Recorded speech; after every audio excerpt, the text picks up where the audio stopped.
আমার ক্লায়েন্ট ঋতুদিকে উৎসর্গ করে আজকের এই ডায়েট রেসিপিটা। ঋতুদি দুর্দান্তভাবে এক্সারসাইজ করে, আর মনের মধ্যে একটাই বাসনা যেন ভুঁড়িটা একটু কম হয়ে যায়। কিন্তু কিছুদিন ধরে ডায়েট এক্সারসাইজ করার পরেও যখন দেখি ওয়েটে কোনো নড়নচড়ন নেই, তখন কনফার্ম করতে গেলে ঋতুদি বলল, আমার ডায়েটে একটু গন্ডগোল হচ্ছে বইকি, আমি না নিজেকে কিছুতেই কন্ট্রোল করতে পারি না। আমি কি আর বলবো বলো তো। তবে ঋতুদির এই অনেস্টির জন্যই ওকে এত ভালোবাসি। মাঝে মাঝের এই চপ মুড়ির পার্টি বন্ধ করার জন্যই আমি উঠে পড়ে লাগলাম আর এই রেসিপিটা শেয়ার করলাম। গুজরাটের অথেন্টিক ডিশ চাওয়াল কা মুঠিয়া।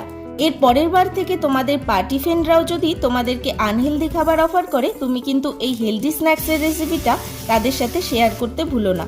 রেসিপিটা এতক্ষণে তোমরা হয়তো বুঝে গেছো, যদি না পারো তার জন্য ফার্স্ট কমেন্টে শেয়ার করলাম। তাহলে সাবস্ক্রাইব বাটনে হিট করে ভালোবাসা লুটিয়ে দিতে ভুলো না।